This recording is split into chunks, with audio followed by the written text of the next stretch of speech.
Hello, I'm back.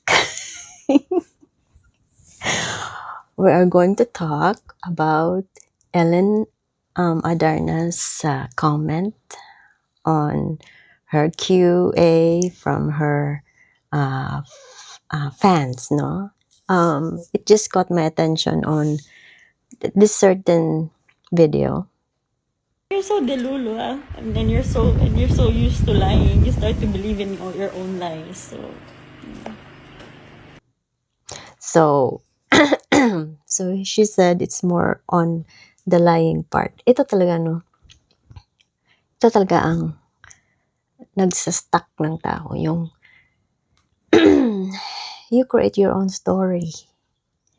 And then you live by it. And then you go around and circle and circles. And you get stuck with it. And that's what you believe in it.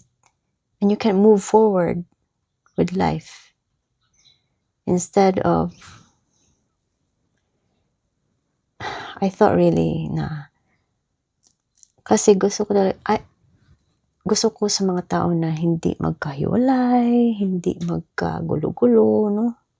Kasi diba nag-quiet down naman si Ellen for the past few weeks, I think. Wala akong masyadong nakikitang mga sinasabi niya. All good stuff lang or mga endorsement, mga ganyan. Pero, na-trigger si girl, no? Because of truth, no? Kung pag-usapan naman natin yung truth, di ba? It is the right for someone to speak of.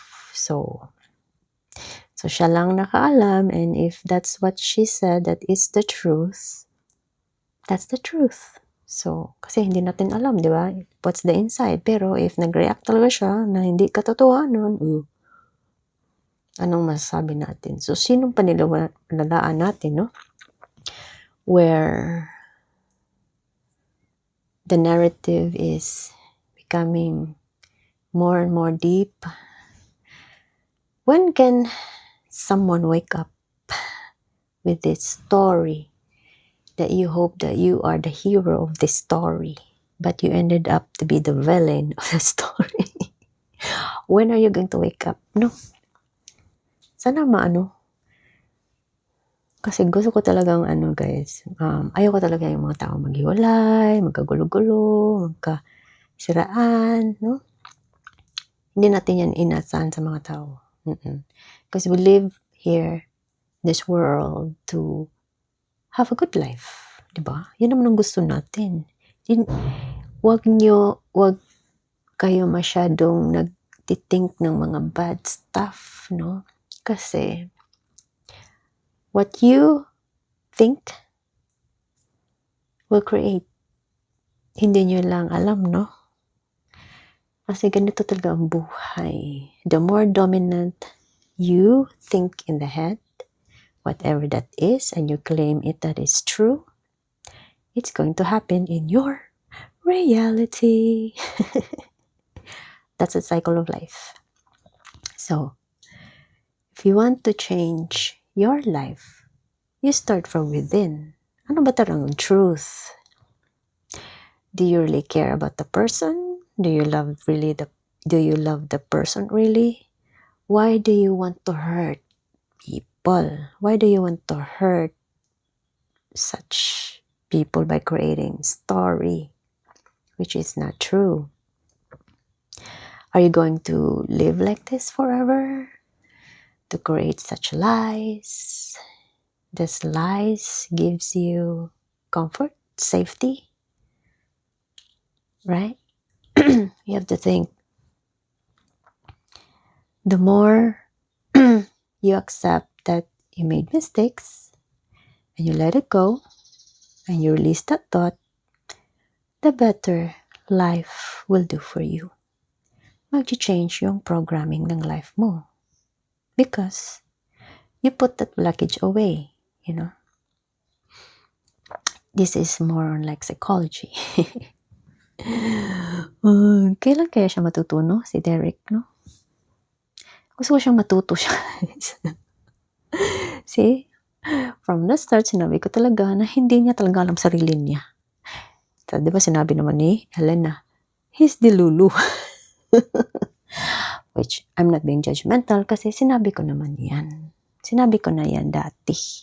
Dati pa. Na he's still into self-realization ba? No? Tapos, marami siyang belief, no? Wala namang masama na you believe in yourself. No. You trust in you and believe in yourself. But, does your belief can harm someone? Can hurt someone? Or that people will get in pain through your beliefs? That's what you have to think. No?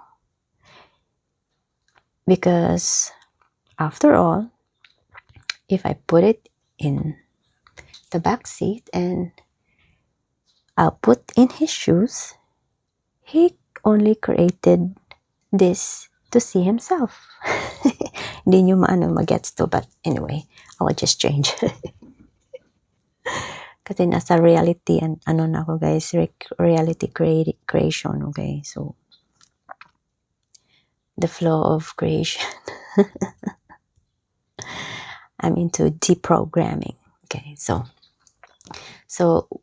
what will it do to him if hindi niya ma-stop yung creation ng story niya? Palagi pa rin niyang ina-accept na ito talaga yung truth, na ito talaga siya, which hindi naman talaga. Kasi yung totoong ikaw is mabait, magalang, very lovable. Tapos, you're complete, you're balanced, you're whole. Yan ang totoong ikaw.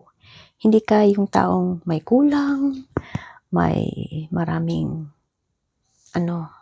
guilt, may maraming shame, may maraming, hindi yan ikaw. Si demonyo yan. Akala nyo, the more na maraming kang iniisip, demonyo yan. Kaya nga, magiging ka talaga.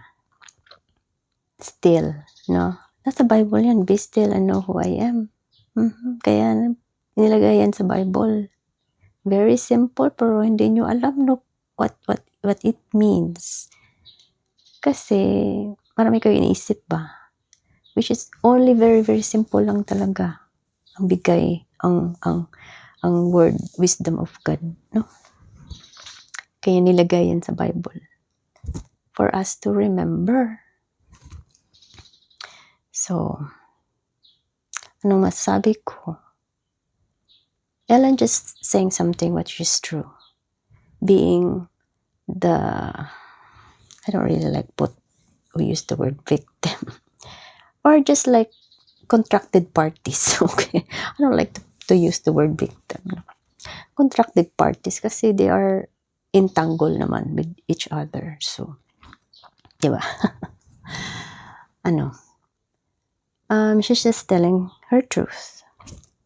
So, in Derek part, I hope he's gonna wake up soon. No? Tapos yung sinabi ni Ellen about forgiveness. Forgiveness is only for the people who deserve it and who asked for it and really change. If she can forgive, I think malambot naman yung puso ni Ellen. Kung ipapakita sa kanya, kung nagbago ba, the change. Pero hindi naman nakita kasi, di ba? Wala namang, I think, may sinabi siyang mga exes na name. Wala naman na. Si Derek lang yata yung pinakabonggang name drop, ano? Kasi, nasaktan tayo siya na ng todo-todo, no? Pero, forgiveness is a process. Mahirap din siya kapag the wound is too deep.